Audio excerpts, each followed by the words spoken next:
et bienvenue pour ce nouveau numéro exceptionnel du Journal des Biotech. Et j'ai le plaisir de recevoir aujourd'hui Pierre Dumouchel, PDG de Safe Orthopedics. Bonjour Pierre. Bonjour.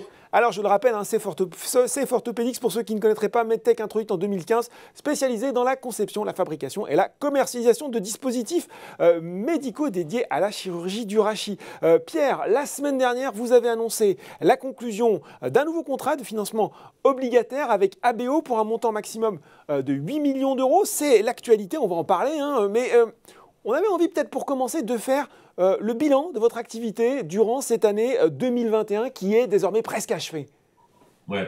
Alors, c'est une année très riche. Alors, peut-être vous avez introduit en parlant de Safe Orthopedics. Aujourd'hui, en fait, Safe Orthopedics est devenu un groupe qui s'appelle Safe. Ouais.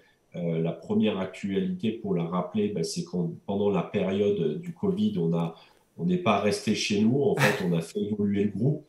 Safe Orthopedics est devenu une entité du groupe Safe qui Ouais. aujourd'hui, en fait, contient plusieurs choses.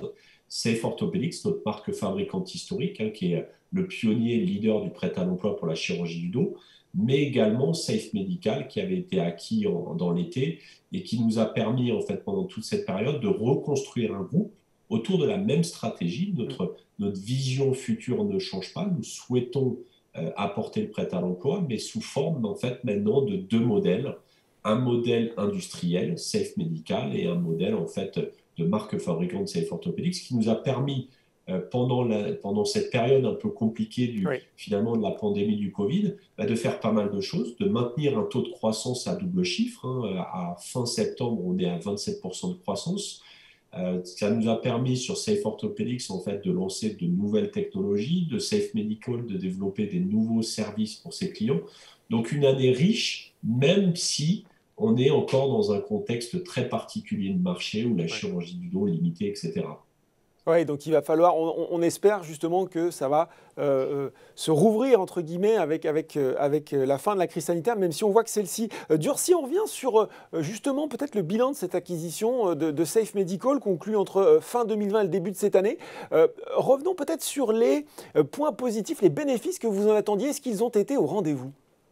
Alors, les points recherchés quand on a fait cette acquisition, c'était vraiment de constituer un groupe intégré. Qu'est-ce que j'appelle un groupe intégré? C'est de garder le savoir-faire historique de conception de la marque Safe Orthopedics, puisque en fait, on développe des technologies prêtes à l'emploi, mais de devenir également aussi le propriétaire de la production. Les deux principaux buts recherchés étaient la rapidité d'innovation, parce qu'en fait, on n'a aucun doute sur la prise de part de marché par le modèle prêt à l'emploi, mais on avait aussi besoin de développer notre portefeuille produit. Et en fait, en devenant concepteur et producteur, on a une meilleure maîtrise en fait du délai d'innovation. Et puis le deuxième aspect, c'était aussi les coûts. C'était la profitabilité du groupe, c'était les coûts de développement. Le deuxième bénéfice, c'est un coût économique. Aujourd'hui, on divise par deux notre temps de développement, mais on divise aussi par deux nos coûts de développement. Le dernier, c'était finalement de se dire convertir le marché mondial à prêt à l'emploi, c'est à la fois par une marque propre, Safe Orthopedics, mais aussi c'est un marché qui est grand. On parle de 10 milliards à l'échelle mondiale en rachis, on parle de 40 milliards à l'échelle de l'orthopédie globale. Donc, en fait, faire passer ce modèle à l'échelle mondiale, c'était aussi très intéressant de l'utiliser sous forme de marque industrielle qui va venir proposer notre savoir-faire et des services à d'autres clients. Et finalement, si Safe Ortho et d'autres clients adoptent le modèle, on verra et on voit déjà à l'échelle mondiale, en fait, ce modèle est de plus en plus appliqué. Il y a 10 ans, on était le pionnier. Ça n'existait pas. 10 ans après, on voit 6-7 acteurs en rachis, on voit plus de 20 acteurs à l'échelle de l'orthopédie. Donc, ce nouveau groupe est vraiment basé sur cette conversion du marché mondial. Et Safe Medical, clairement, nous aide, entre guillemets, à le faire valoir et en plus, apporte de la contribution commerciale et nous aidera dans les années à venir à faire de la croissance double digit renforcée. Justement, à ce moment charnière où nous parlons, fin de l'année 2021, l'année 2022 qui se profile, qu'est-ce que vous mettez sur votre feuille de route de l'année prochaine? Comment vous allez poursuivre concrètement cette stratégie sur l'année qui arrive? Alors, la continuité de ce que j'explique depuis plusieurs années, c'est-à-dire, une expansion commerciale. C'est vrai que ces financements nous permettent de façon sereine de nous étendre mondialement. Donc, on avait investi énormément en Europe. Je rappelle notre présence directe en France, qui est vraiment un intérêt aussi local. On veut montrer le bénéfice du modèle sur notre propre marché. C'est une terre d'innovation très importante. Je rappelle que l'innovation du rachis est à 80% française. Le marché allemand, depuis 3 ans investi, et d'ailleurs en 2021, pendant cette période très compliquée, on fait plus que doubler les ventes. On a lancé la technologie au deuxième trimestre aux États-Unis. Donc il y a en 2022 un objectif de croissance sur Safe Orthopedics, sur Safe Medical. Le deuxième objectif, il est technologique. Il est vraiment comme en 2021. Je rappelle qu'on a lancé donc Sycamore, un implant totalement innovant pour prendre en charge les fractures de compression. Ouais. On a lancé Icori, qui est une vis qui va aider la fixation sur les patients ostéoporotiques. Et puis, une nouvelle forme d'innovation qui est arrivée, qui est Sora, c'est-à-dire un assistant virtuel de chirurgie qui est à but, j'ai envie de dire, clinique, économique, et qui va venir vraiment faire l'enveloppe globale autour de nos implants, de nos instruments. On veut développer le service du prêt à l'emploi, faciliter la prise en charge du patient, la planification, la réalisation de la chirurgie, le replenishment.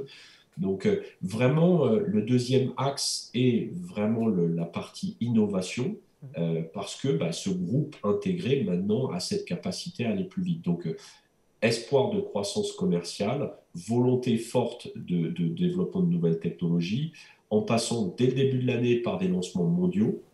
Sycamore, qui avait été annoncé, marqué CE, évalué en Europe, et vous verrez dans les jours à venir, on va communiquer sur les premiers bénéfices cliniques, ce qui est aussi une évolution dans le groupe. C'est qu'aujourd'hui, on parle beaucoup de cliniques, d'intérêt pour le chirurgien et pour le patient, qui va être lancé à l'échelle mondiale, suivi derrière par de nouvelles technologies qui vont être marquées CE, FDA approved, et qui vont nous permettre bien évidemment d'obtenir notre croissance. Et puis sur Safe Medical, de l'innovation aussi, puisque vous savez que depuis l'acquisition transformation profonde, on est passé par exemple d'une unité lyonnaise qui était toute petite, qui faisait que usinage, nettoyage, packaging stérile, donc pour la marque Safe Ortho, mais pour d'autres comptes, des comptes français, des comptes européens, des comptes américains, et qui qui a investi dans la pression additive et qui va être homologué d'ici la fin du deuxième trimestre pour faire de la pression additive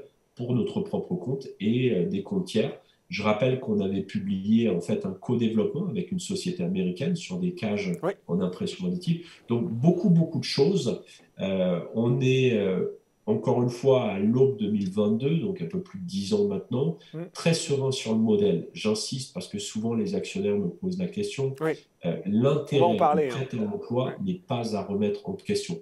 Et en fait, j'ai plein d'éléments pour entre guillemets répondre. La compétition qui monte, une technologie innovante qui se voit maintenant être entre guillemets challengée par la compétition, c'est une chose positive. Bon, on voit à l'échelle européenne, américaine, des chirurgiens parler.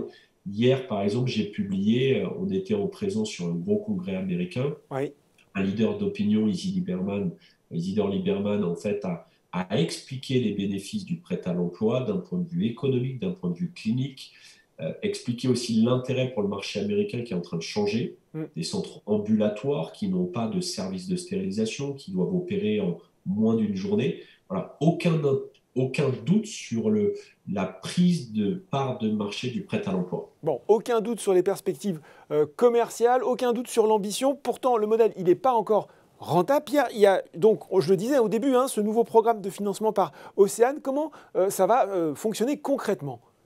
Alors, c'est un modèle qui est très simple finalement et qui est de plus en plus compris par nos actionnaire.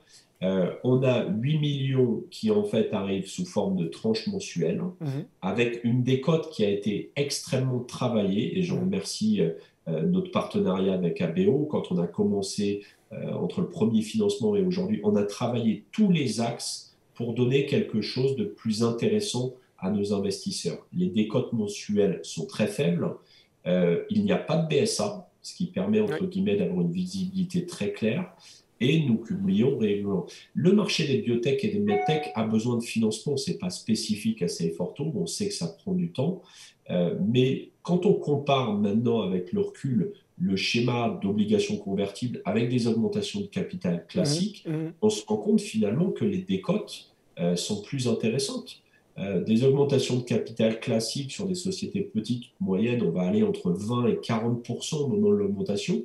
Là, on parle de décotes de 3%, c'est-à-dire que finalement, complètement lissé, transparent, c'est un marché qui est simple. Et d'ailleurs, on voit maintenant, depuis plusieurs temps, que les actionnaires le comprennent. Notre cours de bourse évolue, notre capitalisation boursière se reconstitue. Et si on se compare quand même, Pierre, qu'est-ce que vous pouvez répondre justement, parce que c'est vrai que malgré tout, il y a quand même des actionnaires qui critiquent, hein, qui expliquent que c'est une dilution excessive, et puis aussi que ça vient peut-être caper le cours de bourse de façon permanente, ce qui l'empêche de remonter. Qu'est-ce que vous pouvez répondre à ces critiques quand même? Alors, de deux approches. La première, c'est que finalement, ce n'est pas l'obligation qui capte la valorisation boursière. Et on l'a vu dans le passé sur d'autres sociétés finalement du medtech, biotech.